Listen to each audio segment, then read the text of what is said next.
In the more rare case when you do receive a CAD file or so-called DWG file from the builder or the architect of your current project, you may be able to use this file to save yourself some time when it comes to building the floor plan.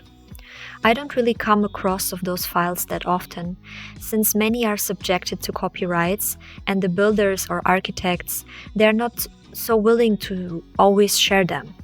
But if you do come across one, I still want to make sure you know what to do with them. In the same way as we import JPEGs or PDFs, you can click File, Import. And here you select DWG from the list. But before importing your file, have a quick look into the settings. I don't want to go in too deep into this. What you need to know is that you can leave out the preserve settings as you want your DWG file to be positioned close to the axis. Then the geometry, you can select all three options. And when it comes to unit, I always select model units, since many times I don't know what the original size was when the architect created the file. And this way SketchUp automatically detects it and scales it up. It works in most of the cases. Sometimes I do have to resize the model, but I will talk about this in just a second. Now after importing, which may take some time depending on how big the CAD file is and how much detail there is in the file, it will be placed like this, very close to the axis. I have to say, unfortunately, there are many CAD files that are not very nicely prepared, which may lead to unfinished and broken lines when you import them. Some have suddenly some 3D objects in them, or they just look messy. So what do I use those DWG files for? Usually I like to draw my plan from scratch to be in full control of the measurements. But what can be important are, for example, the window heights. In case you are provided with a CAD file only, this is the only way you may be able to see how much space you have underneath or above windows. Sometimes I use the frame of the walls if they are clean. Just expect that with those CAD files, you may have to clean them up first before being able to actually use them. One of the first things I do is I check my scale and see, for instance, if my ceiling height is correct or any other measure that you may have. To be able to scale a CAD file, you need to go inside the CAD file, inside the group that was created. So the difference with having to scale a JPEG file in comparison with a CAD file is that you need to literally go inside the group to scale it up first. So let's go inside the group. Let's say I know my ceiling height is 2700 millimeters or 106.3 inches. Now I can see it is not up to scale for some reason. I can use the exact same technique that I actually used when scaling up a JPEG file or PDF, only with the difference that now I have lines, meaning that my tape measurement automatically wants to create guides.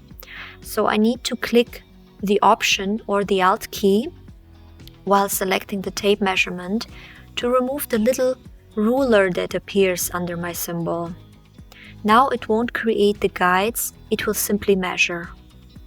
And then I click on the bottom and on the top and type my ceiling height in and then enter. This will then scale my plan to the correct measurement. So don't be scared if you have imported a CAD file and suddenly it's too small or too big. Just make sure to check with any reference measure that you have, like a ceiling or a door width, or it can be anything that you have. In most cases, the files come without a surface, meaning you only have lines to work with. The next I recommend is to explode your file by clicking Right, Explode, so you can access your lines better. Some groups may still exist for some objects, like the chairs or the tables or whatever is drawn on your files. That's okay. We can keep this grouped. Then I delete unnecessary lines and objects and basically clean up my file so I can work with it.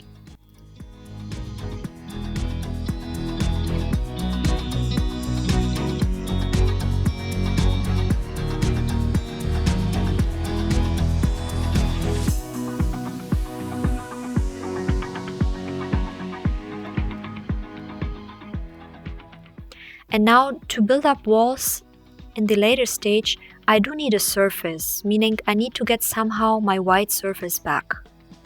I can use the line tool, I can draw over existing lines, I can try the rectangle tool. Sometimes it's a mix of both, really. There's no exact way of how to get the surfaces back, since files can be very complicated once they are produced. So with time you get a better understanding if it's worth to use the CAD file or if it just doesn't make any sense and just to create a floor plan by hand. Now you can see that some of the surfaces turned blue.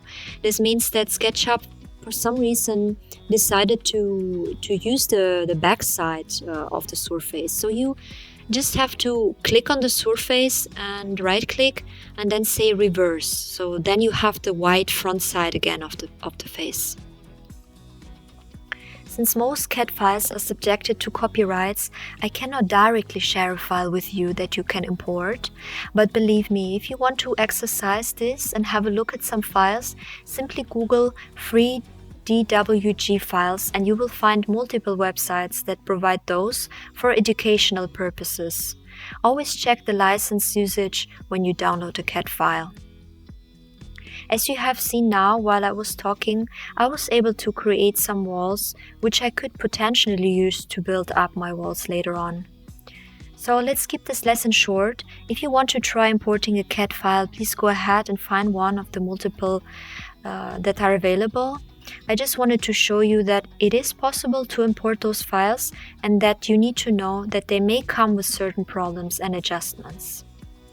And we are finally going to start building our house project in the next lesson. I'm so excited. I hope you are too. See you there.